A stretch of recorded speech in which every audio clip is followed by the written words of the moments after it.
बिस्मिल्लाहिर्रहमानिर्रहीम अस्सलाम वालेकुम। एक तरफ इमरान खान और तहरीक इंसाफ के ऑनलाइन जलसे की धूम मची हुई है, दूसरी तरफ शेर अफजल मरवत की रिहाई के बाद इमरान खान के खिलाफ 9 मई का इंतहाई आम मुकदमा था, जिसमें आज अदालत ने बरी करने का हुक्म जारी किया है। ये इंतहाई बड़ी डेवलपमेंट है, इसकी तफसील आपके सामने रखनी है।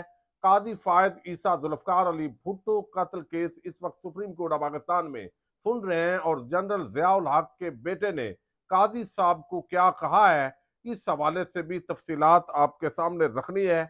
आईजी इस्लामाबाद, डिप्टी कमिश्नर समेत इस्लामाबाद के बड़े अफसरान के हवाले से लाहौर हाई कोर्ट में आज बड़ी पेशरफ सामने आई है। इसकी तफसील भी आपके सामने रखूंगा। उम्मीद है आप समाअत करेंगे और अपने कीमती फीडबैक से जरूर आगाह करेंगे। जिस अंदाज में चौधरी परवेज इलाही को अब बाकायदा तौर पर लाहौर हाईकोर्ट ने हुक्म जारी किया था कि उनको घर बाहिफाजत छोड़कर आए, लेकिन आपने देखा कि मुख्तलिफ अफसरान ने मिली भगत के साथ उनको नए मुकदमात के अंदर गिरफ्तार करवाया और फिर उसके बाद जो लाहौर के अफसरान हैं उनके खिलाफ लाहौर हाईकोर्ट के अंदर जो समाअत हुई उसके अंदर माफी तलाफी हो गई। लेकिन इस्लामाबाद के जो अफसरान थे, जिसमें आईजी इस्लामाबाद थे, चीफ कमिश्नर इस्लामाबाद थे और एसएसपी ऑपरेशन थे, उनके खिलाफ तौहीन अदालत की कार्रवाई लाहौर हाई कोर्ट ने शुरू की। लेकिन ये अफसरान इतने ताकतवर हैं कि बजाय इसके कि ये अदालत के सामने सरेंडर करते और अपना जवाब तक इन्होंने जमा करवाने से इनकार किया और अब लाहौर हाई कोर्ट इस पर फैसला जारी करने जा रही है। आज इस केस की समाअत हुई है। अदालत ने इस्लामाबाद के अफसरान, आईजी, चीफ कमिश्नर और एसएसपी ऑपरेशंस के पेश न होने पर इजहार अफसोस किया है। अफसोस है कि तीनों अफसरान ना पेश हुए और ना ही जवाब दाखिल करवाया। आईजी इस्लामाबाद वारंट गिरफ्तारी जारी होने के बावजूद पेश नहीं हुए।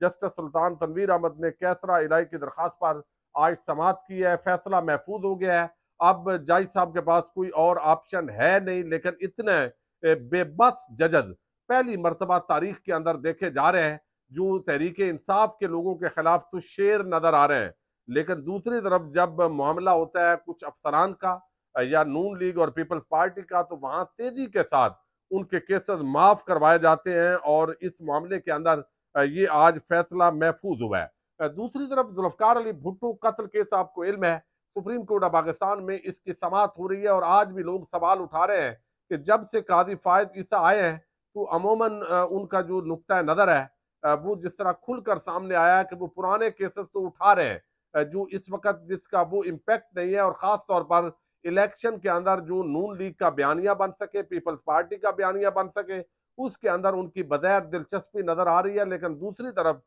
जो इस वक्त तहरीक इंसाफ के हजारों वर्कर्स जेलों के अंदर बंद हैं और फिर जो बड़े बड़े रहनुमा हैं वो रुपोश होने पर मजबूर हैं, उनके वारंट गिरफ्तारी जारी हो रहे हैं, उनके शनाख्ती कार्ड ब्लॉक हो रहे हैं, उनके खिलाफ इंतकामी कार्रवाइयां हो रही हैं, फ्री एंड फेयर इलेक्शन का माहौल नहीं है, पुलिस जिस तरह पुलिस गर्दी का मुजाहरा कर रही है।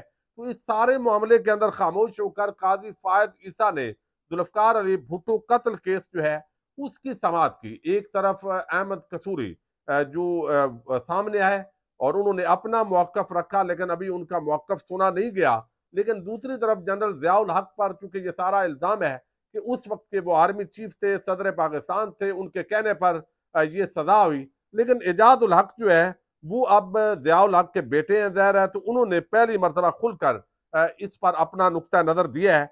उन्होंने कहा कि लाहौर हाई कोर्ट में उस वक्त जो जुल्फकार अली भुट्टो को सजा हुई थी, तो जो पांच जज हैं उन्होंने भुट्टो को कत्ल का मुजरम क्यों करार दिया। सुप्रीम कोर्ट के तमाम 7 जजों ने उनकी नजरसानी की दरखास्त क्यों खारिज कर दी। अगर जनरल जियाउल हक जजों पर असरअंदाज हो रहे थे तो उन्होंने भुट्टो को बरी करने का अकलियती फैसला देने वाले जज हलीम को पाकिस्तान का चीफ जस्टिस क्यों मुकर्रर किया।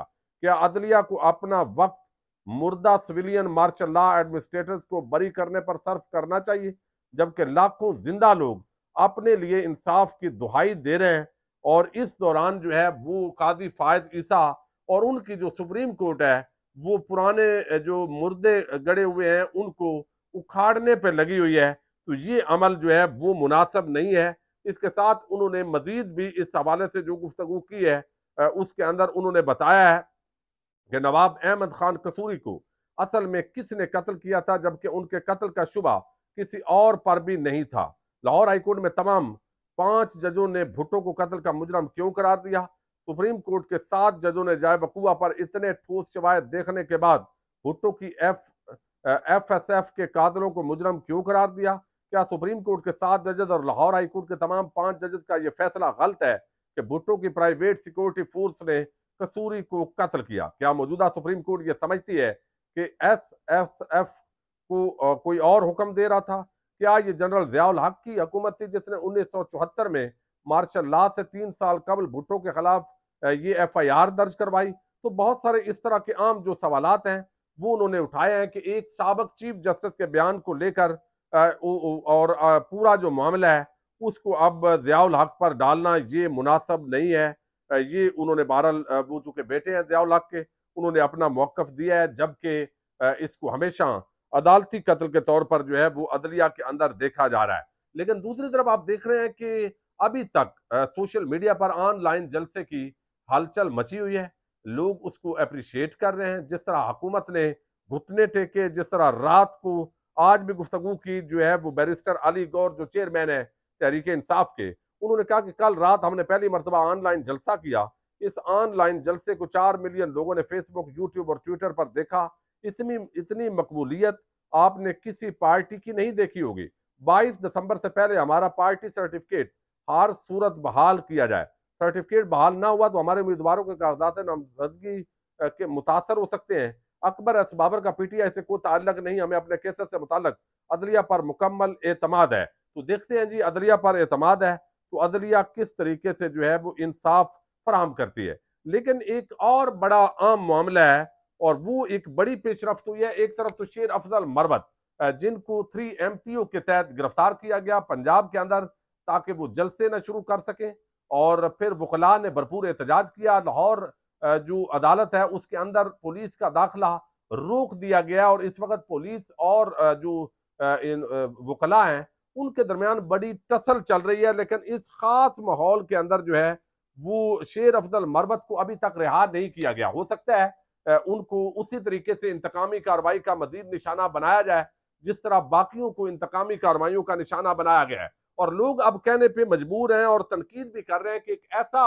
बंदा शेर अफजल मरवत जो हर जलसे के अंदर पाक फौज जिंदाबाद के नारे लगवा रहा है, ऐसे शख्स को नाजायज तौर पर हिरासत में रखना, गिरफ्तार करना ये पैगाम दे रहा है कि शायद कुछ लोग मामलात को खराब करने की कोशिश कर रहे हैं, जो नहीं चाहते कि अवाम और फौज के दरमियान जो एक खलीज बगैर पैदा होती दिखाई दे रही है, या एस्टैब्लिशमेंट और अवाम के दरमियान जो इस वक्त तनाव है उसको कम किया जाए, बल्कि कुछ लोग इसको बढ़ावा देना चाहते हैं। और जो भी इस मामले के अंदर आता है वो फवाद चौधरी हूं या दीगर हूं, उनको मुख्तलिफ मुकदमात के अंदर जो है वो रखा जा रहा है। लेकिन आज की जो सबसे बड़ी खबर है वो नुक्ता आगाज है, वो 9 मई का एक आम मुकदमा थाना कुराल रावलपिंडी के अंदर था। और इस मुकदमे के अंदर 9 मई को आपको पता है इमरान खान तो गिरफ्तार हो गया, लेकिन उनको जहां जहां भी मुकदमात बने उनके अंदर नामजद कर दिया गया।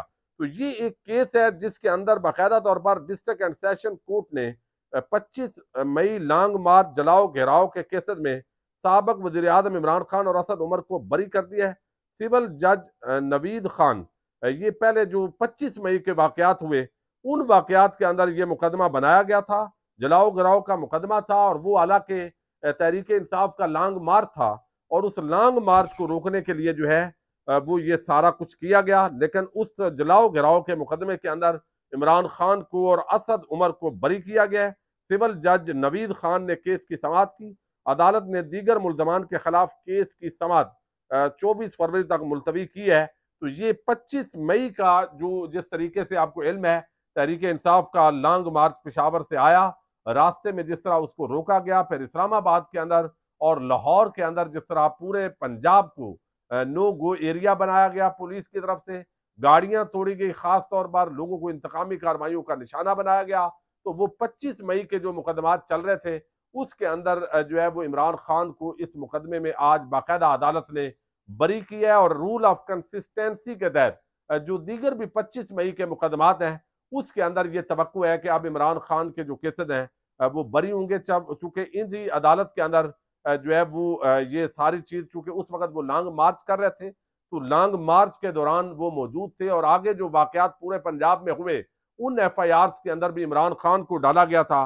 तो ये 9 मई का वाकया नहीं है बल्कि 25 मई का ये वाकया है और वो जो वाकयात हुए उसके अंदर इस आम मुकदमे के अंदर इमरान खान को बरी कर दिया गया। ये बहुत बड़ी जो है वो डेवलपमेंट है।